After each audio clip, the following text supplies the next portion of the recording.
A morning in April, the third-floor conference room of Harlow Coastal Holdings overlooking the harbor of the Maine coast. Cole Harlow walked in and froze. Rebecca was sitting at the head of the table, the very table he had commanded for 10 years. "What is this?" His voice barely held. Everett set the folder down, his tone slow and deliberate in a way that made the air feel heavier. "Sit down, Cole." The attorney turned through the documents, page by page, page by page, and the face of the man who had handed his wife the divorce papers drained of all color. His company, the company he believed he owned, had been hers for 8 years. This is the story of Rebecca Harlow, the woman who quietly saved everything and waited for exactly the right room to let the truth speak. Stay until the end, because what happens at the 71-minute mark will change everything you thought you already understood. The champagne glasses were still clinking when she felt it, warm, deliberate, public. 2 fingers pressed against her left shoulder, not hard enough to make her stumble, but hard enough to make a point. The kind of touch that does not ask permission because it has already decided permission does not apply to you. Rebecca Harlow stood at the center of the Bellport Yacht Club's annual investor gala, surrounded by marble floors and crystal chandeliers and 200 of the wealthiest people on the eastern seaboard, and felt herself being dismissed. She did not turn around immediately. She already knew who it was. Cassandra Price, 32 years old, tall, visibly pregnant, and wearing a dress that had been selected with surgical precision for exactly this kind of room. She stepped around Rebecca's shoulder to face her directly, positioning herself so that the nearest cluster of guests, 3 couples from the Harlow Coastal Holdings board circle, could see and hear everything that happened next. "Couldn't give him what I gave him in 4 months, Cassandra said. Her voice was pleasant, conversational, the way a person sounds when they are confident the audience is already on their side. One hand rested on her very visible baby bump, drawing the eye exactly where she intended it to go. "Maybe now you'll finally take the hint and stop showing up to places you weren't invited." The room did not freeze. That would have been kinder. The room watched. And watching, Rebecca knew, was something this room did with great skill. These were people who had spent careers learning to observe a situation and calculate its implications before reacting. They would see a woman humiliated in public. They would log it. They would file it away in the category of things that confirmed what they had already privately decided about the people involved.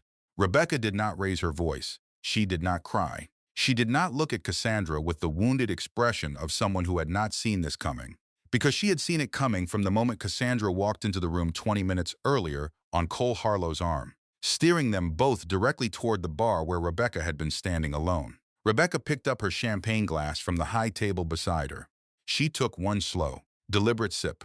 The crystal was cold against her fingers. The wine was a very good year, which struck her as faintly absurd under the circumstances. Then she looked across the room. Everett Callahan was standing near the far wall by the floor-to-ceiling windows that overlooked the marina. He was 72 years old, with the quiet, settled presence of a man who had spent decades in rooms exactly like this one and had long since stopped needing to perform for them. He was watching her with an expression that was not pity and not sympathy, and not the particular uncomfortable blankness of someone who does not know where to look when something ugly happens in a room they share. His expression was patience. The patience of someone who already knows how the next chapter ends, and is waiting for the person in front of him to arrive at the same knowledge. Rebecca held his gaze for 3 seconds. He gave her the smallest nod. She set her champagne glass back on the table with the same unhurried deliberateness with which she had picked it up. She did not look at Cassandra again. She did not look at Cole, who was standing 12 feet away with the expression of a man who has decided that whatever happens in the next 30 seconds is not technically his responsibility. She walked toward the terrace doors. Her heels were quiet on the marble. The room exhaled around her, not with relief but with the particular tension of 200 people simultaneously recalibrating what they had just witnessed and what it meant. She pushed open the heavy glass door and stepped out into the salt air of the Maine coast, and the noise of the gala softened behind her. Stay with that image for a moment. Hold it. Because this story is not about revenge. It is not about a woman who waited years to watch someone fall. It is not about the satisfaction of being right when everyone else was wrong. This story is about what happens when a woman who has spent years protecting someone in silence finally steps into a room on her own terms and lets the truth arrive the way truth always arrives when it has been properly prepared for. Before this night is over, 3 things you believe about this story will turn out to be completely wrong. One of them is about the company. One of them is about the woman who thought she had already won. and one of them is about Rebecca herself. In a letter she wrote 8 years ago to a grandfather she believed was the only person on earth who understood what she was capable of. I need you to remember the terrace, and Everett Callahan's patient face, and the sound of Rebecca Harlow's heels going quiet as she walked away from a room full of people who had just made a very significant error in judgment. We will come back to that moment. But first, you need to understand who Rebecca Harlow really was. Long before she was a woman standing in a yacht club holding a champagne glass with perfect composure while the world watched her being dismissed. Because the woman who walked out to that terrace was not someone who had arrived at strength by accident.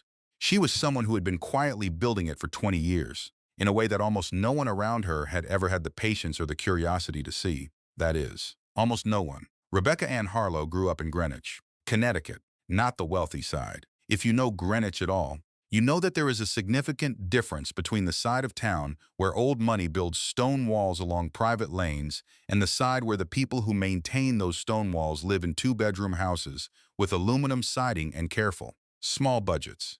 Rebecca's family lived on the careful side. Her father, Douglas Harlow, was a civil engineer who spent 30 years designing infrastructure for municipalities that rarely had enough funding and even more rarely had enough appreciation. He was good at his work. He was not rewarded commensurately for it.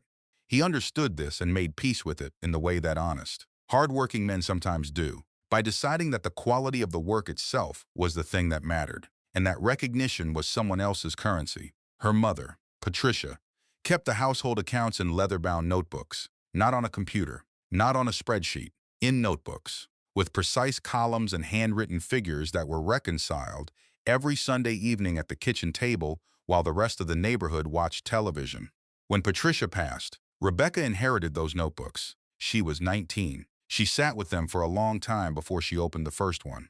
And when she did, she understood something about her mother that she had not fully understood while Patricia was alive. Her mother had treated money not as a source of anxiety but as a kind of language. Something to be spoken carefully and listened to with full attention. Every entry was a sentence. Every balance was a paragraph. The notebooks were, taken together, a 30-year conversation between Patricia and the reality of what it cost to build a life with dignity on a limited income.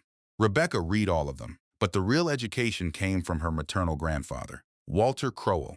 Walter was her mother's father, a man who had grown up in coastal Maine with nothing particularly notable to recommend him except an extremely precise mind and an absolute refusal to be rushed. He had built a regional shipping logistics company from the ground up, starting with 2 trucks and a contract to move building materials along the Maine coast, expanding steadily over 20 years into something that touched nearly every major port between Portland and Bangor.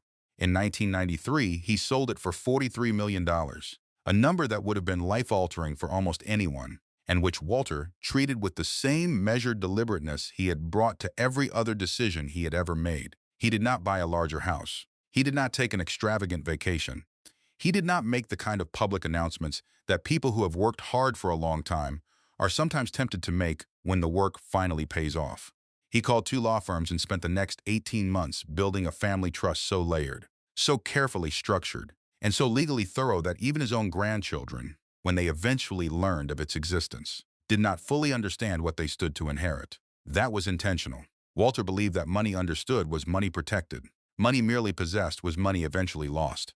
When Rebecca was 12, he began a Sunday afternoon ritual that would last for the next 6 years, until his health made the drives to Greenwich too difficult. He would sit her beside him at the kitchen table and spread out financial statements, annual reports, balance sheets, the kind of documents that most 12-year-olds had no reason to encounter, and most adults avoided on principle. He did not explain the numbers first. He showed her the numbers and asked her what she saw. She got it wrong for months. She would point to revenue figures and describe them as success. She would look at a declining expense line and call it efficiency. She was reading the surface, which is exactly what most people do, which is exactly why, Walter told her, most people make predictable mistakes with money. Most people see numbers. He told her one Sunday in October, when she was 15, I need you to see stories. Who is afraid? Who is bluffing? Who built something real and who built something that looks real? She had been studying a set of quarterly reports from a regional manufacturing company that would go bankrupt 8 months later. Though neither of them knew that yet. The inventory numbers are wrong, she said, not wrong like a mistake. Wrong like they are hoping no one looks at them directly. Walter was quiet for a moment. He looked at her with the careful attention he gave to things that surprised him. "Why do you say that?" he asked. She explained. The inventory figures and the accounts receivable figures were telling two different stories about the same 4-month period, and the only way both could be true simultaneously was if someone had made a decision that could not be explained without also explaining something they did not want to explain. Walter listened without interrupting. When she finished, he nodded once. "Don't tell people what you see," he said quietly. "Not yet. People don't respect the warning. They only respect the outcome." She did not fully understand that lesson when he gave it to her. She would spend the next 15 years learning it in the most specific and personal way imaginable. She was 34 years old, standing in a lawyer's office, signing the divorce papers for a man who did not know she had already saved everything he thought he had built, when she finally understood what Walter Crowell had been trying to teach her. By then, Walter was gone. He had died 4 years earlier, in the spring. Quietly, in the house in Maine where he had lived since before Rebecca's mother was born, he left behind the family trust, 3 leather-bound notebooks of his own, and a set of amendments to the trust documents that Rebecca would not fully read until the night of the Bellport Yacht Club Gala, 8 years after she had first signed them. He also left behind one specific instruction, buried in the trust amendment, that would turn out to matter more than anything else in this story. But that instruction, and what it contained, belongs to a later chapter. What matters now is this. Rebecca Harlow left her grandfather's kitchen table at 18 with the education that would define everything that came after. She went to college, studied finance, worked for 6 years at an investment advisory firm in Boston, where she was consistently the smartest person in the room and consistently not the person who received credit for being the smartest person in the room. She learned to be patient with this. Walter had prepared her for it. She was 28 years old when she met Cole Harlow at a fundraiser in Boston, and she was entirely, completely, genuinely prepared to fall in love. She did fall in love. That part was real. Cole Harlow walked into a room the way certain men do when they have never seriously been told no by anyone whose opinion they respected. Not arrogantly. Precisely. That is the interesting thing about men like Cole. Arrogance announces itself and gives you something to resist. Cole had the more complicated quality of easy confidence, the kind that presents itself as warmth and attentiveness and genuine interest in the people around him, and only reveals its more conditional nature gradually, in private, over time. He was 6 feet tall, sandy-haired, with the kind of unhurried physicality that came from years of sailing and weekend runs along the coast. He had grown up in Bellport, Maine, in a family that had been managing maritime assets since his grandfather's time. Harlow Coastal Holdings, the company his father had built into something genuinely significant, was the kind of business that the Bellport community treated as part of the local identity. When you mentioned Harlow to anyone in a 30-mile radius, they nodded before you finished the sentence. Cole had grown up knowing this, and it had given him a particular relationship with the concept of his own importance. He was not immune to it. He had learned to wear it well enough that most people did not immediately identify it for what it was. Rebecca met him at a fundraiser for a children's literacy organization on a Thursday evening in November. She was there because a colleague had given her a spare ticket, and she had nothing else planned. Cole was there because he was Cole, which is to say he was everywhere that the right people in Boston were likely to be on a Thursday evening in November. He found her by the bar, standing slightly apart from the main conversation clusters, watching the room with the particular quality of attention that Walter Crowell had spent years cultivating in her. Cole noticed the attention before he noticed anything else about her. "You look like someone who is trying to figure out which conversations are actually interesting," he said, appearing beside her with a casualness that suggested he had been standing there for longer than he had. Rebecca turned and looked at him. "I already know which ones are interesting," she said. "I am trying to figure out which ones are honest." He laughed, a real laugh, the kind that surprised him slightly. That was the beginning. Their first 3 dates were some of the most honest conversations Rebecca had ever had with a man she was romantically interested in. He asked about her grandfather.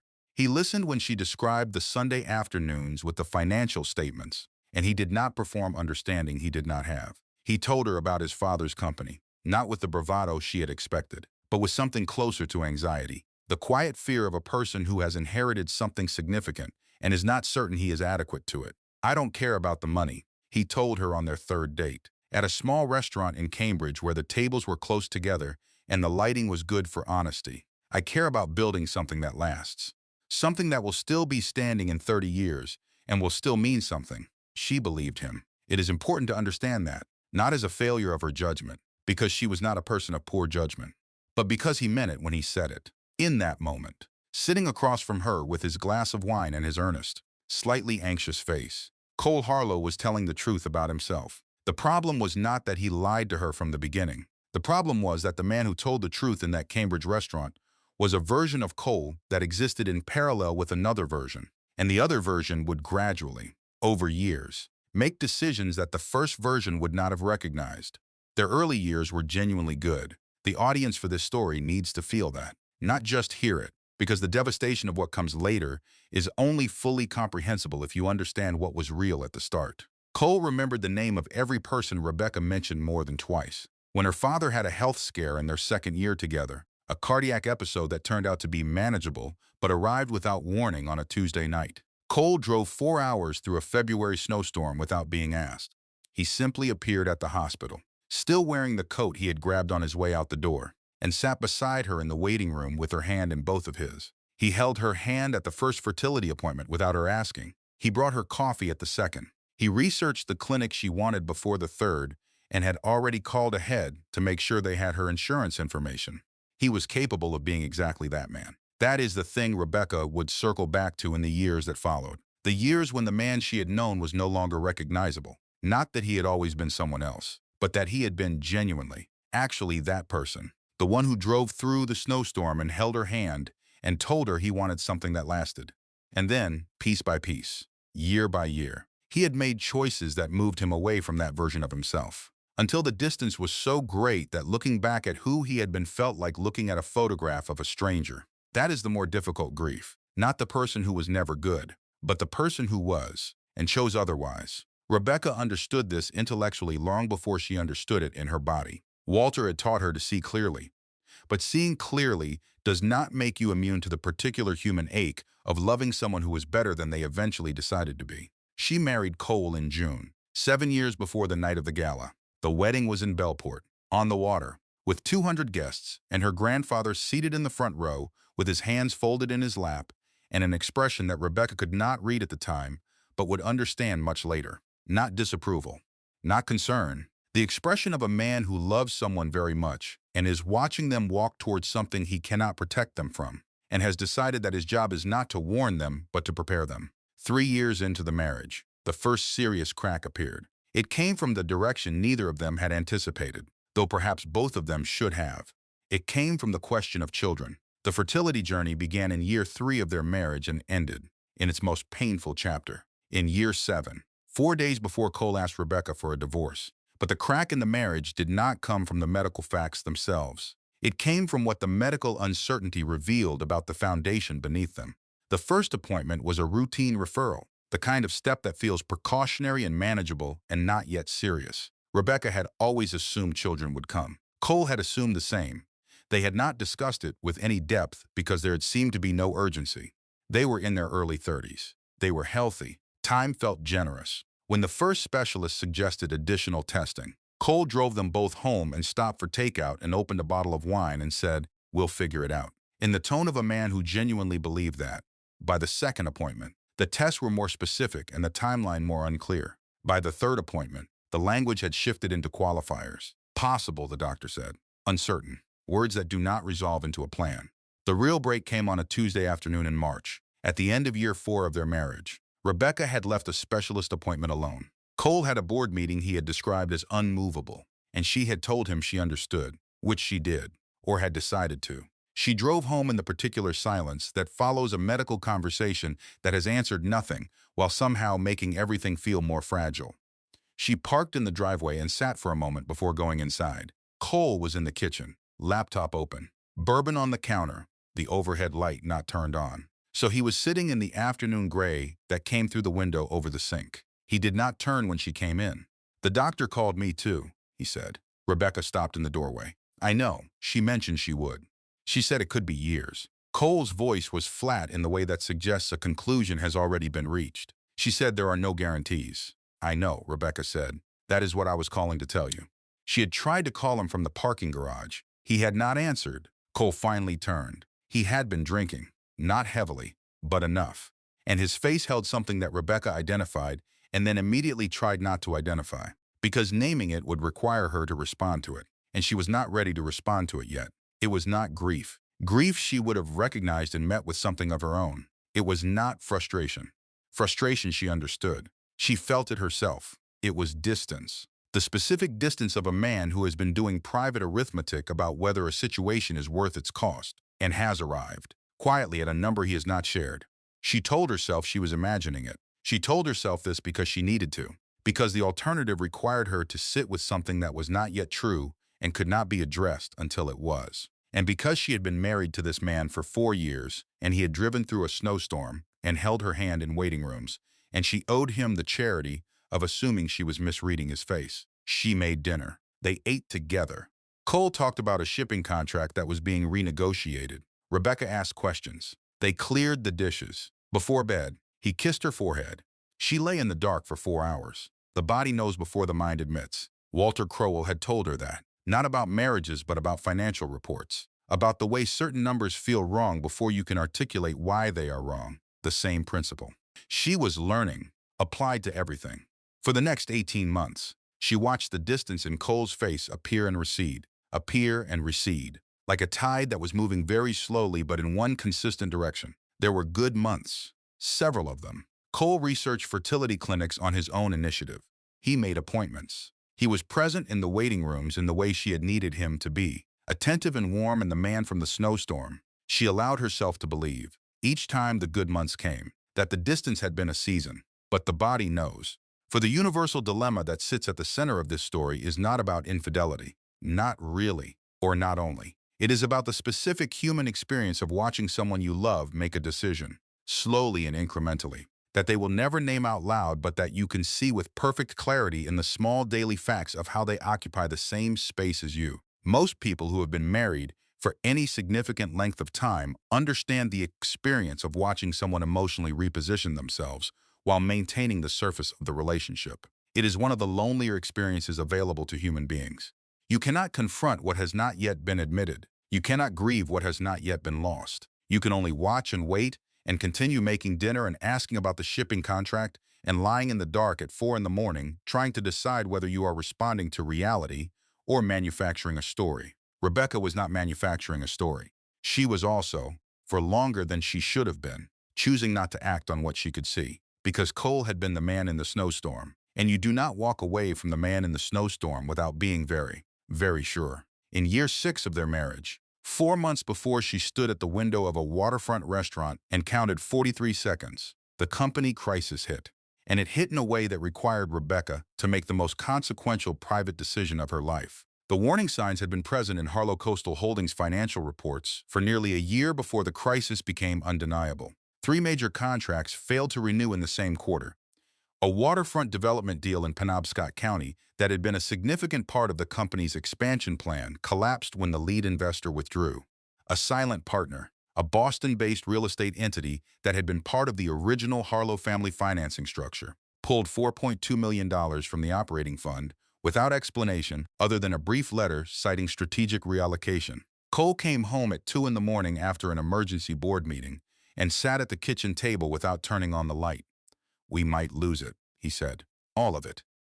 The company, the properties, maybe the house." Rebecca sat across from him. "Tell me what the board said," she said. He told her. It took an hour. The picture was not good, but it was also not, Rebecca noted silently, as catastrophic as Cole's effect was suggesting. There were structural problems. There were options. There were also, if she was reading the situation correctly, opportunities within the crisis that the board had not yet identified. She did not say any of this out loud, because what she was also not saying, what she had not said in the 8 months since she had first begun to see the warning signs in the quarterly reports Cole occasionally left on his desk, was that she had already been watching this crisis approach. Walter Crowell's granddaughter had seen the numbers begin to tell a story that no one else had identified yet. And she had done what Walter had taught her to do when she saw something significant. She had not reacted. She had prepared. For 8 months, she had been in careful, private conversations with the trustees of the Crowell Family Trust, the entity through which her grandfather's estate was managed and invested. She had laid out the situation at Harlow Coastal Holdings with the precision that Walter had spent years cultivating in her. She had walked the trustees through the financial structure, the vulnerabilities, the potential, and the specific configuration of an investment that could stabilize the company without creating the kind of legal entanglement or emotional complication that would turn a business rescue into a marriage problem. It had required 2 law firms, 6 weeks of negotiations, and a structure involving 3 separate holding entities that kept the Crowell family trust's involvement legally invisible to anyone who was not specifically looking for it. The investment went through on a Wednesday in November. 3 weeks later, the board presented Cole with the news that a group of strategic investors had committed to a capital infusion that would stabilize the company's operations, cover the operating shortfall, and allow the expansion timeline to be maintained with modifications. Cole stood in front of the board that afternoon and called it a vote of confidence from people who believed in the company's future. He was not performing. He genuinely felt it. He came home that evening different than he had been in months. Lighter, clearer. The man from the snowstorm briefly visible again. Rebecca sat in the 3rd row during the board presentation. She said nothing. She had made a decision, when she structured the investment, that she would not tell him. Not immediately. Not during the crisis, when the information would have overwhelmed everything else. Not during the recovery, when he needed to own the stability in order to build from it. She had reasoned that the right moment would arrive, and that she would know it when it did. She was wrong about that. Not about protecting him, which she did not regret, but about the right moment arriving on its own. The right moment, it turned out, would not arrive. It would be forced into existence by circumstances she had not anticipated, in a room she had not chosen, in front of people who had not been invited into her private history. But that was 3 years away. In the immediate aftermath of the investment, she watched Cole rebuild his confidence. She watched him walk back into rooms with the posture of a man who had survived a serious threat and come out the other side. She watched the company stabilize and then begin, cautiously, to grow. And she loved him in the quiet way you love someone whose success you have made possible in a way they do not know about, which is a complicated love, one that contains both generosity and loneliness in equal measure. 18 months after the investment that saved the company, Cassandra Price was hired as Director of Client Experience. She was 31 years old and very good at her job. She was better at reading men like Cole. Rebecca noticed Cassandra first at a company dinner that spring. It was not anything dramatic. It was a shift in posture, barely perceptible. The way Cole's shoulders settled differently when Cassandra walked into the room. The way he recalibrated the angle of his body without being conscious of it. The way he laughed slightly sooner at things she said than at things anyone else said. Rebecca had spent enough years watching financial reports to understand that the most important signals are often the ones that appear before you have language for them. Something in a set of numbers that feels wrong before you can articulate why. Something in a room that tells you the configuration of power has changed before any announcement has been made. She told herself she was being paranoid. 3 weeks later, Cole suggested they try one more round of fertility treatment. His idea, unprompted. He researched the clinic. He made the appointment. He sat beside her in the waiting room with his hand over hers. And Rebecca let herself believe it. This was not stupidity. This was the specific human experience of wanting something true badly enough that you allow the evidence that supports it to outweigh the evidence that does not. Cole was present. Cole was warm. Cole was the man from the snowstorm, briefly but genuinely, and that genuineness made it possible to let the other signals recede. She was not wrong to want to believe. She was simply too early. It was a Wednesday in October, 7 months after Cassandra's hire, when Rebecca's belief became untenable. She had left a board meeting early with a migraine and driven to a small waterfront restaurant she and Cole had been going to since their 2nd year of marriage.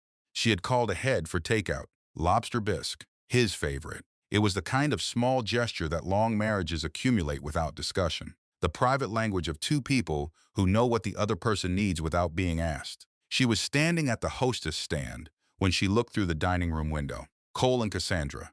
Not a business lunch. She knew the difference. She had spent enough time watching people to know exactly what a business lunch looked like and what this was instead. His hand over hers on the table. Her head tilted toward him at the angle of a conversation that requires proximity. The way he looked at her, steady and attentive and certain. The way he used to look at Rebecca. She stood there for 43 seconds. She counted them later, in the driver's seat of her car, trying to understand why she had not gone inside. She had not gone inside, she eventually concluded, because going inside was a reaction. And Walter Crowell had spent years teaching her that the worst decisions of your life are the ones you make in the first 30 seconds of an emotional revelation. She walked back to her car. She sat in the driver's seat. She called her attorney. not to file anything, not to make any decisions, to understand, with precision, what her legal position was before she made a single move in any direction. This is what Walter had taught her. When you identify a risk, you do not react, you prepare. You understand exactly what you have, what you are entitled to, and what a reaction would cost you. Emotions are valid. The sequence matters. Her attorney's name was Diane Cross, a sharp, unhurried woman who had been recommended to Rebecca 3 years earlier by a colleague and whom Rebecca had retained at the time without any specific urgency, because the Crowell family trust structure required specialized counsel, and she had wanted someone she trusted in place before she needed them. She explained the situation. Diane listened without interrupting. "Do not do anything yet," Diane said. "Come in Thursday." "I know," Rebecca said. She did know. That was the thing about the preparation. She had spent years understanding her financial position, her legal position, the architecture of her life. She knew what she had. She knew what she was entitled to. She knew what a confrontation in a restaurant, emotionally satisfying as it might have been in the moment, would cost her. Cole came home that evening with takeout from the same restaurant, the lobster bisque. He set it on the counter and said, "Thought you might like this." Rebecca looked at the container. She looked at him. She said, "Thank you." They ate dinner together. Cole talked about a contract negotiation on the Portland coast. Rebecca asked questions. They cleaned up. He kissed her forehead before bed. She lay in the dark and understood that she was now living alongside someone who had become very good at maintaining a surface, while building something entirely different underneath it. And the grief of that, the specific grief of watching someone be comfortable being two things at once, was enormous. But underneath it was something Walter Crowell would have recognized: clarity. The final fertility treatment failed on a Friday in April. Rebecca drove home alone. She had stopped asking Cole to come to appointments 8 months earlier, when she had noticed that his presence in waiting rooms had shifted from comfort to something that required management, a performance of concern that exhausted her more than the appointments themselves. She sat in the driveway for 20 minutes. The mainspring was tentative and cold, the way it always is. Sunlight without warmth, color returning to the trees without any conviction yet. She sat with her hands on the wheel and felt the weight of the day settle into her shoulders. When she walked inside, Cole was in the living room, standing, not sitting. The posture of a man who has rehearsed something and is waiting for his cue. "We need to talk," he said. Rebecca set her bag down slowly. She did not sit. "I know this is not the right time," he said, "but there is never a right time." He had been practicing this. She could hear it in the pacing of his sentences, the way a person sounds when they have said something to themselves enough times that the feeling has worn smooth and what is left is structure. He told her they wanted different things. He told her he cared about her. He told her he had thought about this for a long time. And then the sentence, "I want a family, Rebecca. I still want that. And I think we have both been holding on to something that is not working because we are afraid of what comes next." She looked at him. Afraid. He used the word afraid, as if she were the one who had been sitting in a waterfront restaurant on a Wednesday afternoon with her hand covered by someone else's. "I will be out of the house by the weekend," he said. He was. The house was silent in a way that houses are only silent when you suddenly understand that the silence is permanent rather than temporary. Rebecca moved through the first days with the careful deliberateness of someone navigating familiar terrain that has abruptly become foreign. On the third day, the letter arrived from the Crowell Family Trust's primary attorney. It was procedural in its tone, the kind of letter that has been written by someone who writes these letters regularly and considers them unproblematic. The trust was undergoing a mandatory 5-year legal review, standard procedure. It required full disclosure of all entities the trust had invested in during the review period, including Harlow Coastal Holdings. Rebecca read the letter twice. Then she sat down. The secret she had kept to protect Cole, the investment she had structured with 2 law firms and 3 holding entities specifically to remain invisible, was now at the worst possible moment of her life, at risk of becoming visible. And the timing was catastrophic. She was 4 days out of a marriage. The divorce proceedings had not yet begun. If the investment surfaced during those proceedings in an uncontrolled way, without context, without the letter of intent that explained her reasoning, it would look like something it was not. She had 48 hours to make a decision about how to respond. She was making this decision alone, in an empty house, with the sound of Cole's absence louder than any noise she had ever experienced. She called Diane Cross. They worked through the night, Diane in her office, Rebecca at the kitchen table with the original trust documents. The solution Diane found was elegant, entirely legal, and entirely proper. a restructuring of the trust's disclosure requirements that kept the specific details of the Harlow Coastal Holdings investment confidential for the duration of the divorce proceedings. The investment would be disclosed to the trust's own oversight committee, as required. It would not be disclosed publicly, or to Cole's legal team, because it did not legally need to be. The divorce was finalized 8 months later. Clean, no public conflict. A fair settlement. Rebecca kept her private financial interests protected. Cole received assets appropriate to the marriage's duration. She moved into a smaller waterfront property 20 minutes from Bellport. She started running every morning, 5 miles, in the salt air, before the town was fully awake. She began working directly with the Crowell Family Trust's investment committee for the first time, sitting in the role Walter had built for her, but that she had quietly declined to occupy while she was inside the marriage. She told herself, "I survived this. The worst is behind me." She believed it for 3 weeks. Then Cassandra Price announced her pregnancy in a social media post that tagged the Harlow Coastal Holdings account and described Cole as the man she was proud to build a family with. The post received 847 comments. 3 people forwarded it to Rebecca. She read the last line of the post only once. "Some women know what they want.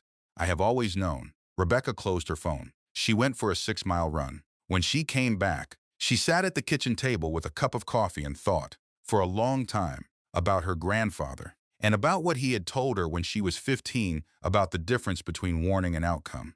She was beginning to understand that she had been waiting too long for the outcome to arrive on its own. It was time to choose the room. 3 weeks after Cassandra's announcement, Everett Callahan called. Everett was 72, a senior board member at Harlow Coastal Holdings, who had known Walter Crewell for 30 years and had watched Rebecca grow up at her grandfather's kitchen table without ever making her feel observed. He was the kind of man whose silence was never uncomfortable because it was always purposeful. "The board is voting on the expansion and full ownership review in 11 days, Everett said. "I think you should be in the room." "Why?" Rebecca asked. "I cannot tell you more than that," he said. "Just be there." She went. She wore a navy dress. Simple. Expensive. The kind of outfit that does not announce itself. Cole arrived with Cassandra 20 minutes after Rebecca, and from the moment they walked in, it was clear that Cassandra had planned the evening with the same precision she brought to client relationship management. She worked the room efficiently, moving from cluster to cluster with the warm confidence that was her professional signature, and she was working in the specific direction of the bar where Rebecca was standing. The push happened near the bar, with maximum visibility and 200 witnesses. 2 fingers on the shoulder. A dismissal. "Couldn't give him what I gave him in 4 months. Maybe now you'll finally take the hint and stop showing up to places you weren't invited." The room watched, and Cole, standing 12 feet away, did not intervene. That was the thing that mattered most. Not the push, which was petty and deliberate and would fade. Not the comment about the pregnancy, but Cole's face, which Rebecca looked at directly for 1 second before looking away. He did not look uncomfortable. He looked relieved, as if Cassandra had accomplished something publicly that he had been too polished to do himself, as if the woman who had quietly saved his company, who had signed the divorce papers without a public scene, who had sat in the 3rd row of the board meeting while he celebrated the rescue of everything she had protected, had finally been placed in a position that confirmed the narrative he had constructed, that he had moved forward and she had not. Rebecca picked up her champagne glass. She took 1 slow sip. She looked across the room and found Everett Callahan's patient, unhurried face. He nodded. She set her glass down and walked to the terrace. Everett found her 4 minutes later. He stood beside her at the railing overlooking the marina, the lights of the boats reflecting on the water. "I am sorry you had to experience that," he said. "Don't be," Rebecca said. It clarified something. "It did for me as well," he said. He was quiet for a moment. "The board vote is in 11 days. Full ownership review. The attorneys will present the complete asset chain." Rebecca looked at the water. "Cole does not know," Everett continued. "He has never asked. It never occurred to him to ask." "I know," she said. "When it comes out, it will be public. The other board members, the investors, the press." She turned to look at him. "Are you warning me or preparing me?" Everett almost smiled. "Your grandfather used to ask me the same kind of question." A pause. "Both," he said. "I am doing both." She went home that night and opened the original file from the Crowell Family Trust investment. Not to review the numbers, to read the letter Walter had attached to the trust amendment 6 months before his death. Walter had known, not that Cole would betray her, but that Rebecca would use her own resources to protect someone she loved, and that the world might eventually try to take that protection away from her. He had built the structure specifically to prevent it. But there was something in the amendment she had read so many times it had stopped registering. A secondary instruction. In the event the primary beneficiary chooses to disclose the investment publicly, the trustee is authorized to release the accompanying letter of intent, dated August 14th, in which Rebecca Ann Harlow outlines, in her own words, the purpose of the investment, a letter. In her own words. She found it in the file. She had written it when she was 29, before the investment was finalized, as a required statement of intent for the Trust's Oversight Committee. She read the first paragraph. I am making this investment not to acquire control, but to protect a business my husband's family built and that my husband believes in. I ask for no credit. I ask only that the trust structure prevents this from becoming a source of conflict or obligation in our marriage. Whatever happens between Cole and me, this company should survive. She sat with those words for a long time. She had written them at 29, certain they would be fine. Whatever happens between Cole and me, she had known, even then, at 29, in the first year of their marriage, before the fertility appointments and the distance and the Wednesday afternoon in the restaurant, that something might happen. She had protected the company anyway, not because she was prescient, but because she was her grandfather's granddaughter, and he had taught her that the truth, when it arrives with receipts, lands differently than the truth spoken in anger. She was still sitting at the kitchen table at 2 in the morning when her phone rang. It was Diane Cross. Cole's legal team has been doing a preemptive ownership audit, Diane said. Cassandra apparently raised questions about the original 2016 investment after finding discrepancies in old board minutes. Rebecca went still. They have not found the full chain yet, Diane continued, but they are close. Cole is going to know before the board meeting, not during it. The floor shifted. In the boardroom, with Everett beside her, with the full board present, with the letter of intent, with context and attorneys and the architecture of the truth properly assembled. That was the version of this moment she had been preparing for. That was the room in which the story could be told completely. Cole finding out privately, through his own lawyers, without context, 48 hours before the vote. That was a different story entirely. That was the story where he could shape the narrative first, where the truth arrived out of sequence and looked like something other than what it was. She had 40 hours. She called Everett at 6:47 in the morning. I need the board meeting moved up by 2 hours, she said. A pause. That can be arranged. Everett said, are you ready? She looked out the window at the harbor. The morning light was beginning, gray and steady and without drama. I have been ready for 8 years, she said. I just did not know it yet. She arrived at Harlow Coastal Holdings 40 minutes before Cole. The building was quiet at that hour, the kind of quiet that belongs to spaces before the day's business begins, before the voices and the footsteps and the productive noise that fills a workplace. Rebecca walked through the lobby and up the stairs to the main conference room on the 3rd floor, the one with the view of the marina, the one where she had sat in the 3rd row 3 years ago and watched Cole celebrate an investment he did not know she had made. The board's legal team was already assembled. Everett was there, and 2 attorneys from the firm that managed the trust's external disclosures, and the company's general counsel, who looked at Rebecca with the particular professional stillness of someone who has just been handed information that has reordered everything they thought they understood about a situation. Rebecca placed her grandfather's trust documents on the table and sat down. Before my ex-husband arrives, she said, I would like to walk you through something. The attorneys opened the files. The room was quiet for a very long time. The ownership chain was clear and complete. The 3 holding entities, the original investment from 2016, the Crowell family trust at the top of the structure, the trust amendment, the letter of intent, dated August 14th, in Rebecca's own handwriting on the original, and her own words describing the purpose of every dollar. When she finished walking them through it, one of the attorneys looked up from the documents and said, with the measured tone of someone choosing words carefully, this is unambiguous. Yes, Rebecca said. It is. Mr. Harlow is going to need to understand the implications for the ownership structure. I know, Rebecca said. That is why I asked for the meeting time to be moved. Cole arrived at 8:15. He came through the conference room door in the confident, slightly hurried way of a man who has a board meeting on his calendar and knows it will be about him. He was well dressed, prepared, carrying a leather folder. He stopped in the doorway. The room was wrong, not the furniture, not the faces, most of which he recognized. The arrangement. Rebecca was seated at the head of the table. Everett was to her left. The attorneys were positioned around her like the elements of a prepared presentation. There was a chair across from her that was not occupied. Cole looked at Rebecca. What is this? Everett spoke first, quietly, with the unhurried clarity of a man who has been in rooms where significant things happen and has learned that volume is never what is required. Cole, please sit down. Why is she sitting at the minus? Cole, please sit down. Cole sat. The attorneys presented the ownership chain, methodically, precisely, with the specific patience of people who understand that the information they are delivering requires time to be absorbed before it can be processed. They placed the documents in front of him in sequence: the trust structure, the 2016 investment, the holding entities, the connection to Rebecca, documented with the clarity that Walter Crowell had spent a professional lifetime ensuring could not be challenged or obscured. Cole's face moved through disbelief, then confusion, then a particular kind of stillness that Rebecca recognized from other rooms, other conversations. The face of a man who has discovered that the ground he has been standing on belongs to someone else, and is trying to calculate what that means for everything he thought he had built. This is not possible, he said. The documents are quite clear, the attorney said. She would have told me. Everett's voice was gentle. She was protecting you. The word landed in the room like something physical. Cole looked at Everett. Then he looked at Rebecca, directly, for the first time since the gala. Not the quick, dismissive glance of someone repositioning himself, but a genuine look. The look of a person trying to see something they had previously chosen not to see. She looked back at him. She did not look triumphant. She was not performing composure.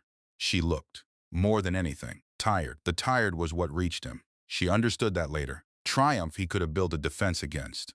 Anger he could have answered with his own. But tired, the specific tired of a person who has spent years carrying something alone and is simply finished carrying it, was not something he could negotiate with. It just was. Everett reached into the folder beside him and placed a sealed envelope on the table. Before Margaret Callahan passed, he said, his late wife, a woman he had mentioned twice in the previous 3 years. Once to Rebecca at a lunch when she first joined the investment committee, and once in a board statement at the time of her death. She asked me to deliver this at whatever moment I judged to be right. He looked at Cole. I believe this is that moment. Cole opened the envelope slowly. Margaret Callahan had been on the original investment committee when the 2016 transaction was structured.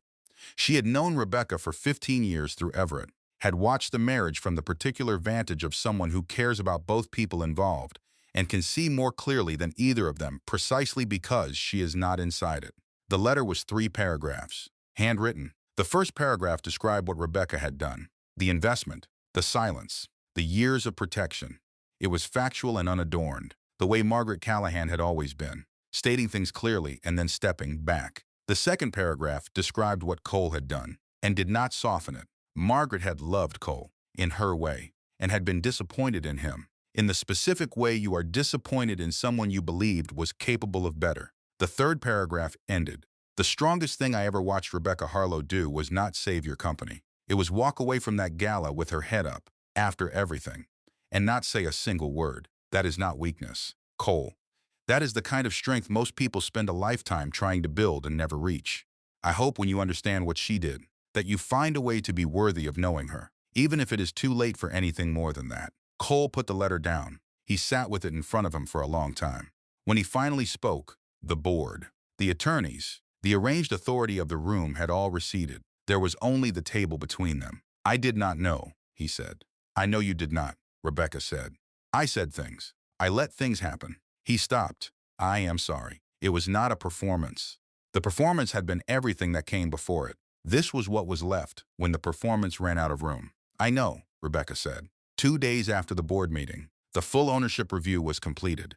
In the process of auditing the preemptive legal work Cole's team had conducted, the work that Cassandra had prompted, a secondary discovery emerged. Cassandra Price had, during her tenure as Director of Client Experience, used her access to client relationship files to introduce 2 of Harlow Coastal Holdings' largest marina clients to a competing firm in which she held a silent equity stake. The board's legal team presented her with a choice: resign quietly and sign a non-disclosure agreement, or face a full legal proceeding. She resigned.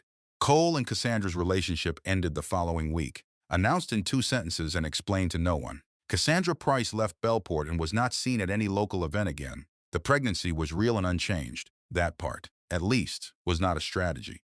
The board offered Rebecca full operational authority over Harlow Coastal Holdings in a meeting that lasted 11 minutes. She asked for 48 hours. Then she accepted, with 2 conditions. The first was a profit-sharing structure for the company's 200-plus employees, a tiered annual distribution tied to company performance that would apply retroactively to the stabilization period, meaning the people who had stayed through the crisis years would share in the stability that followed them. The board's financial team had prepared several models. Rebecca chose the most generous one. The second condition was the establishment of the Margaret Callahan Mentorship Fund, a program to support women pursuing careers in maritime business, administered jointly by the company and a foundation the Crowell Family Trust would endow. Everett, presenting the board's unanimous approval, looked at her across the table with something that was not quite a smile but was in the same direction. Your grandfather would have appreciated the efficiency of those conditions, he said. He would have asked for 3, she said. She went back to her office, the one on the 3rd floor with the floor-to-ceiling windows overlooking the harbor, and sat at the desk that had always been prepared for her, even when she had not been ready to sit in it. 2 weeks after the board meeting, Cole came to see her. No attorneys, no audience. He called ahead and asked if she had 20 minutes, and she said yes. He sat across from her in the chair on the other side of her desk, and he was a different physical presence than the man who had stood in their living room with his rehearsed sentences about wanting different things. He was smaller in the way that people become smaller when the performance finally falls away, and what is left is just a person with a reckoning. He talked for a while, not the practice speech, the actual version, about fear, about the specific cowardice of a man who rewrites the story of what his wife cannot give him so he does not have to examine what he is not giving her, about ego, and about how much space ego can take up inside a life without you ever naming it as ego, about Cassandra, not to explain it away, but to trace it back honestly to its origins, the way you sometimes can only do when the thing is already over. Rebecca listened. This is one of the things she was capable of that he had never fully understood. Genuine listening, not waiting for her turn, not preparing her response, actually receiving what was being said and holding it. When he finished, she was quiet for a moment. I forgive you, Cole, she said. I want you to know that. Not for you. I forgave you a long time ago because holding on to it was making me smaller, and I was done being smaller. But I want you to hear it clearly, from me, directly, so you know it is real. Thank you, he said. He meant it. I also need you to know something. She continued. I do not want what we had back, not because I am angry. I am not angry anymore. I am not sad anymore, not the way I was. But I am different now, what I was 4 years ago. The woman who sat in the 3rd row and said nothing. I am not her anymore, and what I want now is different too. He nodded. You are going to be a father, she said. A daughter. That child did not choose her circumstances, and she deserves the version of you that shows up, the one who does not make someone earn his presence. Be that person. He left. She sat for a long time in the quiet of her office, in the light from the harbor windows, and felt something settle in her chest, in the way that things settle when they have been correctly placed after years of being held in the wrong position. She called her father that evening. Douglas Harlow listened to the whole story in the way he had always listened, without interrupting, without offering his verdict until she was finished. Sounds like you got free, he said. That was the word. Not victory. Not vindication. Not the satisfaction of being proven right, which was real but smaller than she had expected. Free. 18 months later, Harlow Coastal Holdings completed expansion to 3 additional locations along the Maine coast. The employee profit-sharing structure paid out its first annual distribution in December, and the company's finance director told Rebecca that 3 employees had cried when they received the notification. The Margaret Callahan Mentorship Fund supported 11 women in its first year. 2 of them were from Bellport. 1 was from the coastal neighborhood on the wrong side of the train tracks. Rebecca ran the Boston Marathon in April, 26.2 miles. Not quickly, not impressively by competitive standards, but completely, which is a different achievement than speed, and she had come to believe, a more important one. She started seeing someone that summer, a landscape architect named James who had grown up in Vermont and had never heard of Harlow Coastal Holdings and found Rebecca interesting in the specific way that quiet people become interesting when you are patient enough to listen for what they are actually saying. It was not a rescue.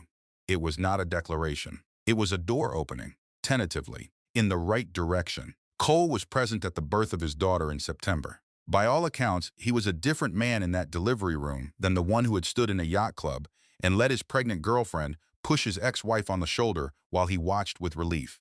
Whether that difference lasted, Rebecca did not know. She had stopped tracking it. She wished him well in the private way of someone who has genuinely closed a chapter. not in anger but in the complete way, where the page stays closed not because it was torn out, but because the story moved on. She had other things to track. Here is the wisdom that sits at the center of this story, not Rebecca's story specifically, but the larger story that her story belongs to. The easiest version of this is, woman saves company, woman gets revenge, woman wins. That version is satisfying and wrong in equal measure. What Rebecca Harlow actually did was this. She used her grandfather's education to see something that no one else was looking for. She used her own resources to protect something she believed in. She chose silence, not because she was afraid, but because she understood that some truths, delivered without preparation, become weapons rather than facts. She endured years of underestimation without allowing the underestimation to define her understanding of herself. And when the truth finally arrived, she chose the room it arrived in, the moment, the context, the company. She did not wait to be discovered. She chose when to be seen. Three things Rebecca Harlow did that changed everything. She documented, not out of suspicion but out of discipline, because Walter Crowell had taught her that the truth with receipts lands differently than the truth spoken in anger. She never let her emotional reaction outrun her strategic position, because the sequence of what you do matters as much as what you do. And when the time came, she controlled the room, not with force, with preparation. These are not only business principles. They are the principles of someone who knows their own worth, precisely enough that they do not need someone else to discover it before they act like it is true. Rebecca always knew her worth. She was simply, for a time, waiting for the right room. She found it. And in finding it, she did not destroy the man who had underestimated her. She did not build a monument to being right. She restructured something. The company, yes, and the fund, and the profit sharing. But more than that, she restructured the architecture of her own life, so that the things she was capable of finally had a building worthy of them. Her grandfather's notebook sat on a shelf in her office, beside her mother's leather-bound household accounts, and 3 new notebooks that she had started herself. The first page is dense with the specific, patient, careful handwriting of a woman who learned early that the most powerful position in any situation is the one the other side does not know exists. Everett Callahan retired the following spring, at his farewell dinner, held at the Bellport Yacht Club in the same room where the gala had taken place the year before. He gave a short speech that he had clearly not written in advance. Walter Crowell told me once, Everett said, that the best investment he ever made was in a 15-year-old girl who could read a balance sheet like a novel and understood that the numbers were never the story, just the language the story was written in. He raised his glass. She was right, he said, about all of it. Rebecca raised her glass back.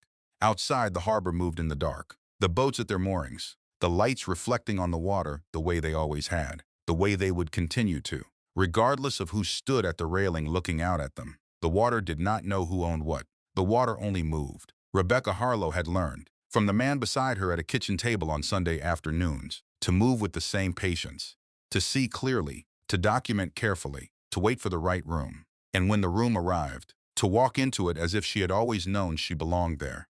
Because she always had. If you have ever been the person in the room who was underestimated, or the person who stayed silent longer than they should have, or the person who is still waiting for the truth to find its right moment, leave the word clear in the comments. Not because it is a prompt, because some truths are better said out loud, even to a stranger, even just once.